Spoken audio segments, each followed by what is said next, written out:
It's time to add the 3D embellishments and the backing to our 2 scoops bench pillow.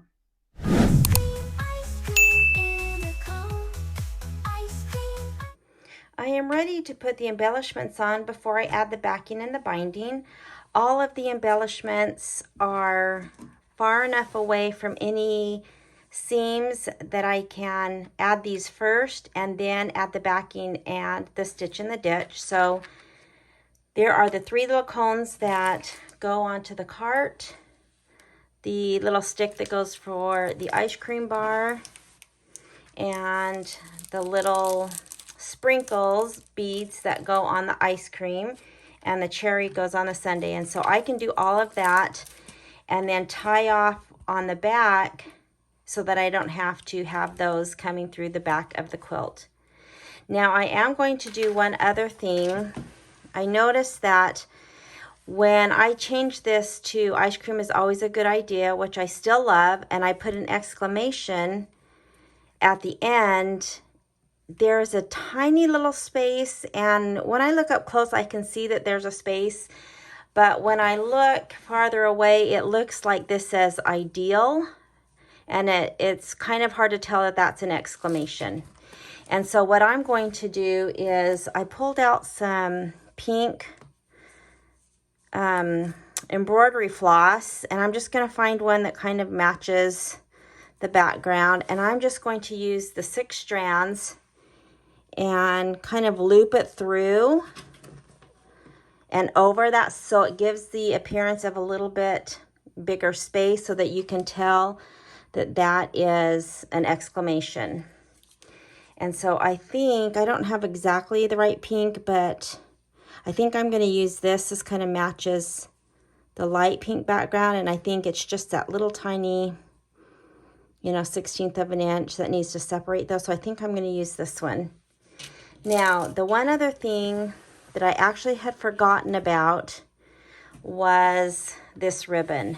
So they have some ribbon that's 1.5 inches wide, and it is supposed to be sewn between the border and the blocks like that, and it's cute, but it covers up my trucks and a lot of my background quilting for the border.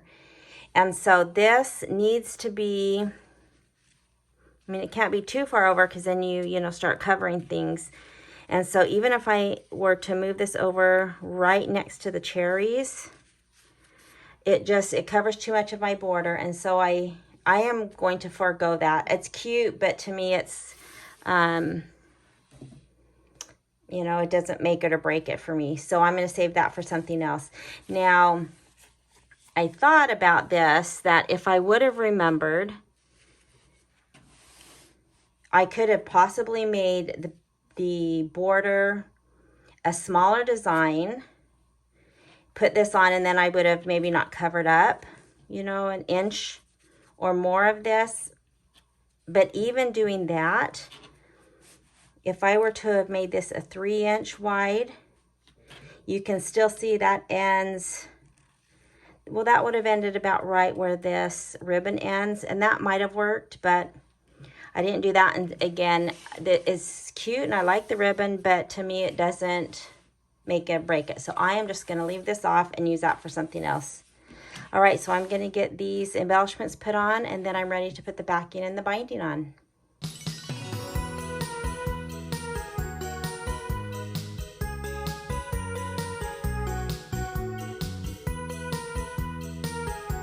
I just got done putting the cherry on and was getting ready to put the ice cream stick up on the ice cream bar, and I do think that this is too close. I could probably stitch in the ditch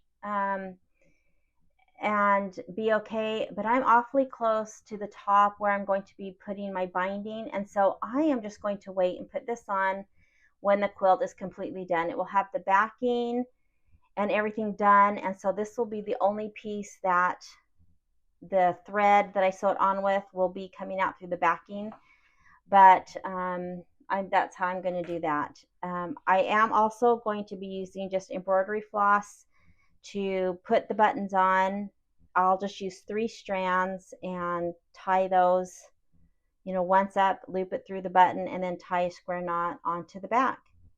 All right, so let's finish these and then we can move on to the sprinkles.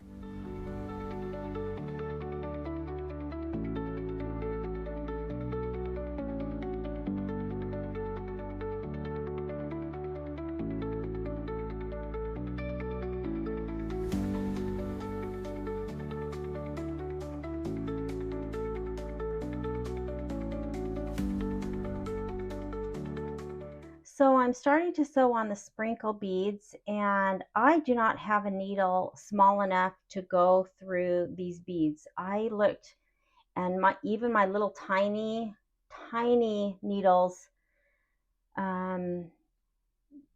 didn't really go through. I had one that went through, but it scraped like the inside, and so I just don't have anything that will easily go through. So what I've decided to do is I'm only going to be using 1 strand, and this is just regular white embroidery thread. So I tied a knot and, you know, came up through, and then what I'm going to have to do each time, so this is going to take me a while, is then I have to take my needle off and I have to thread my bead just with the thread, and hopefully I just dropped that one. I'm gonna have to find it. This is gonna take me a long time, but as of right now, this is the only way. Let me see if I can get some light, that I'm gonna be able to get these on. I don't want to glue these, so then I've threaded that. Now what I'm going to have to do, gosh, is thread the needle back on, and I'm going to have to do this with every single bead. I do have some beading things that maybe I would have a beading needle that might work, but I am not going to look through it. Oh my gosh, I think I need to go get my glasses on and maybe get some more light.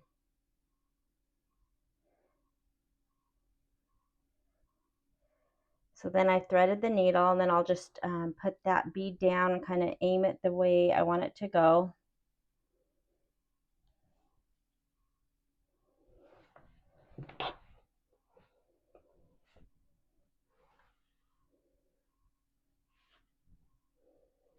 And then, you know, pull it tight. I think I want a green one right here. So then I'll come up where I want the next one.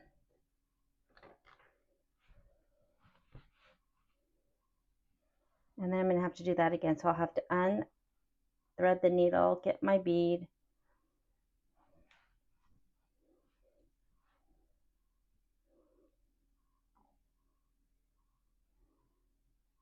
Thread that bead on. Oops, came out.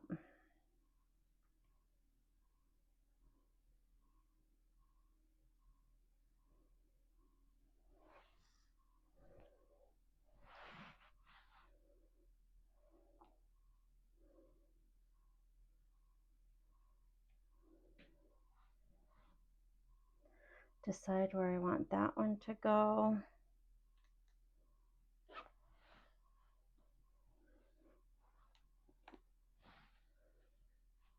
Okay, that's going to be super cute, but it's going to take me probably all day. It's going to take me a while to do these. So that's how I'm doing these beads. You could probably glue them on with some type of, you know, E6000 or fabric glue and just put a dot so that, you know, you don't want it to seep out. I am just going to take the time to do this,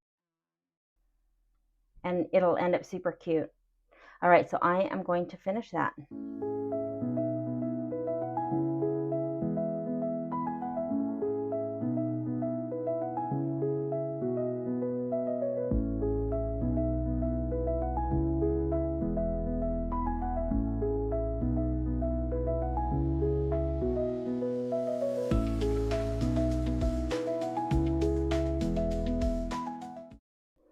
So here are the sprinkles on, and I do love it. It, you know, maybe took me about 10 minutes to do it the way I had to do it, but it is so cute.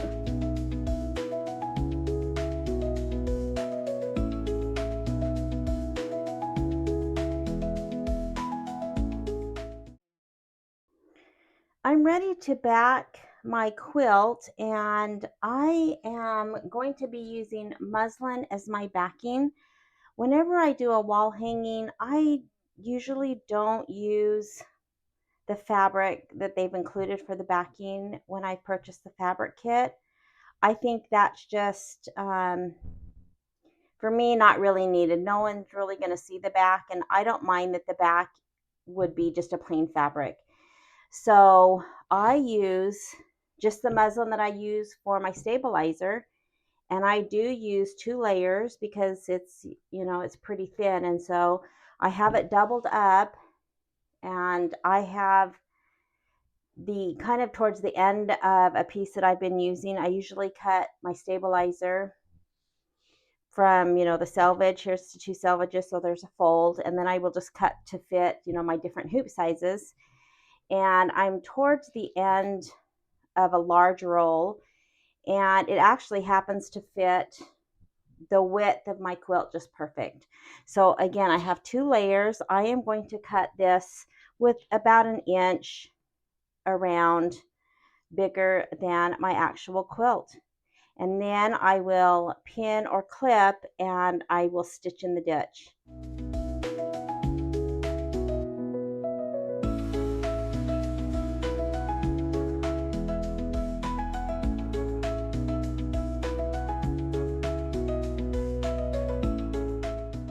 So I've pinned in several places around the quilt and tried to keep, of course, the backing as smooth as possible.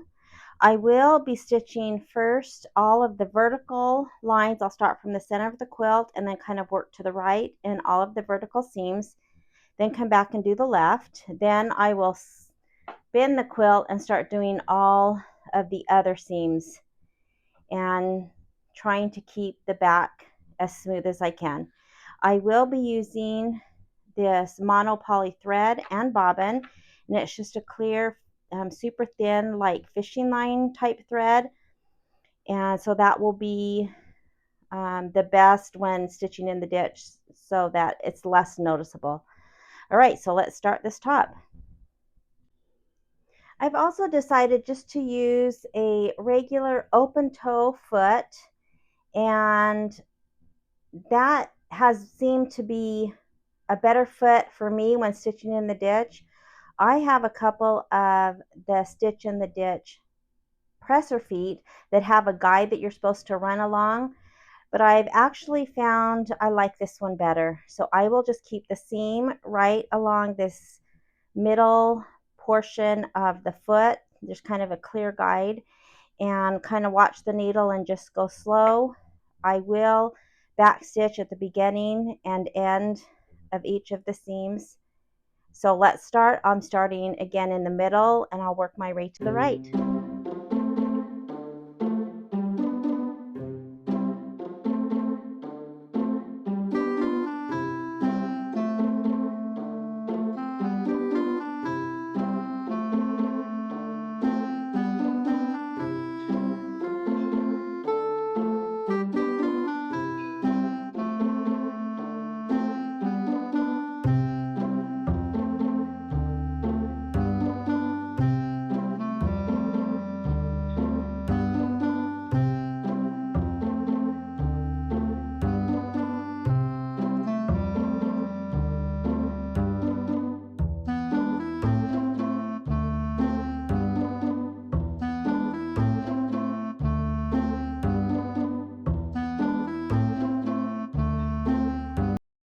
So I'm done stitching in the ditch, and you can see just, you know, the outline of all the blocks.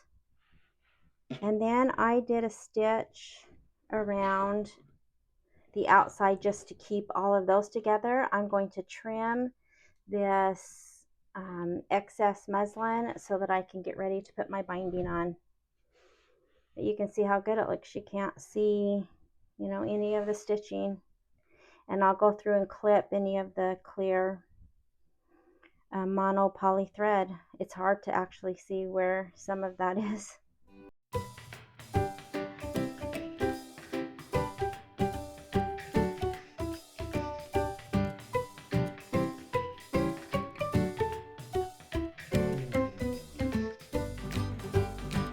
So I'm done trimming all of the muslin or my backing, and I'm ready to put the binding on. I also want to note that I am still waiting to put this little stick on the ice cream bar until I'm completely done with the quilt and have the binding, since this will be so close to the top once it's sewn on. All right, so this part's finished, and now all I have is the binding. Ice cream in a cone. Ice cream, never alone. Scoop it high, scoop it low. Ice cream.